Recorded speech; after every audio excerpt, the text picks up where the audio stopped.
Good afternoon, everybody, and welcome back to Hybrid Driven. Got to get used to saying that new name for the channel. Thought I'd give you guys a little bit of an update on the order status of my new Toyota Prius, and then something that I've discovered that makes me think I'll be trading this one before too long for something else. Anyway, here's the deal. I ordered this thing, well, I committed to it back on June 2nd. So it's been 4 weeks, I think, in a couple of days, something like that, since I committed to it. Now, I was told that it was already built and it was allocated to the dealership. That I do know because I've confirmed that myself independently. And that it would be in at the end of June, by the end of June. By the end of June to me means it will show up on site before or at the end of June, not July. Well, we're in July now. I don't have it yet. The site that I'm using to track it states that it's been allocated, meaning it's been slotted for production, but it's not necessarily been built.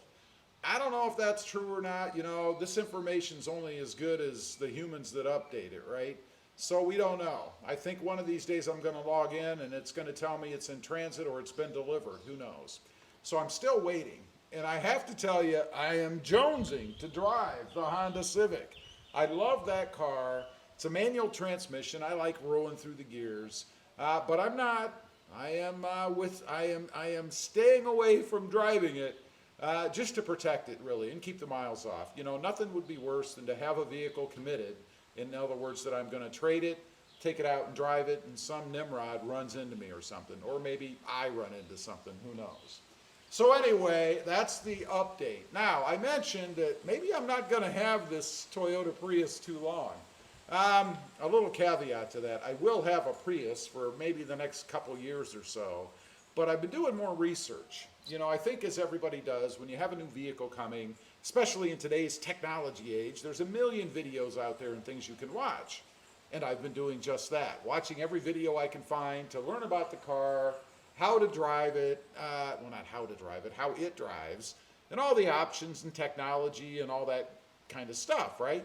In doing that, of course, the latest and greatest videos are out there, and those are on the Prius Prime, the plug-in hybrid.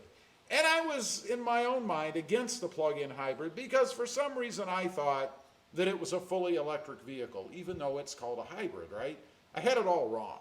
I thought you would have the same experience as you do with a Tesla. You'd have to put a charging station in.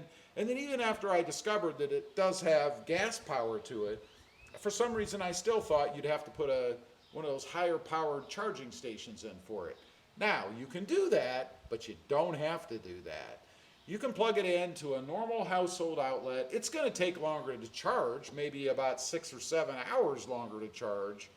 But who cares? For someone like me, you know, that's basically, even if I worked a brick and mortar where I went to work every day and then, you know, came home, put it in the garage, left it sit, it would sit for at least 10, 11, 12 hours anyway.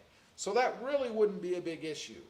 Now, some of the tests that I've seen, people are getting anywhere between 45, 44, and 50 miles almost out of the charge. Now, for most people, that's probably enough to drive 25 miles to work and 25 miles back home. You would, in essence, really maybe never have to use the gas engine. That's pretty cool. Now, of course, there is a cost to charging it. I mean, your electric bill is going to reflect that, right?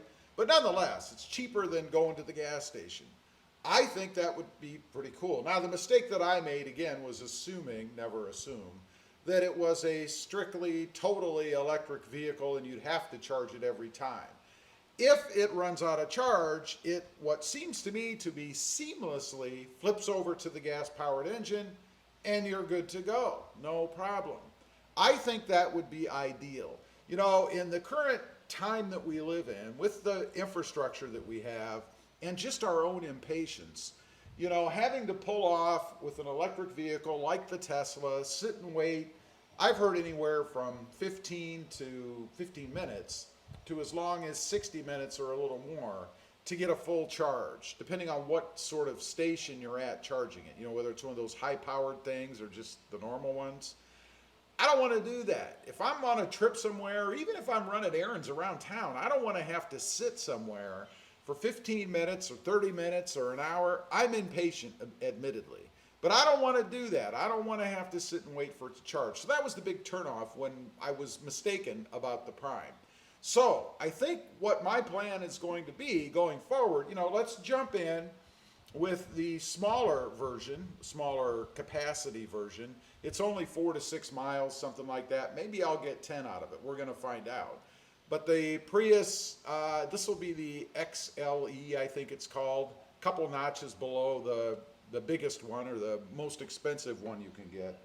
So we're gonna get our feet wet on that one, and then assuming I like it, and the goal of this channel is to try different hybrids, right? But why not bump up to, or even electrics maybe down the road if things improve. But then why not jump up to the Prime? The other issue with the Prime that I am finding is even if I had been knowledgeable and known, you can't find one right now, at least not within 500 miles of where I am. Nobody has them. Toyota is slowly releasing them. I mean, they're out there in reviews and things. The reviewers are able to put their hands on them, so at least a number of them have been produced to allow the aftermarket or the YouTube reviewers to have them.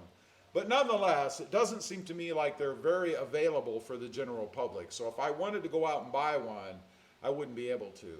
The other thing about that is when you are able to go out and buy them, I'm assuming there's going to be premiums. Aftermarket adjustments. Dealerships love to do that, and the Prius Prime seems to be a very hot, sought-after vehicle. So I'm guessing that demand is going to be very strong, and you're not going to be able to touch one anyway. Speaking of availability, I read that they're only going to produce something like 10,000 of them this year, and then 15,000 or so next year. So the supply is going to continue to be limited. I've heard that it's because of building constraints. In other words, they can't get all the parts and the batteries and stuff that they want to be able to manufacture them.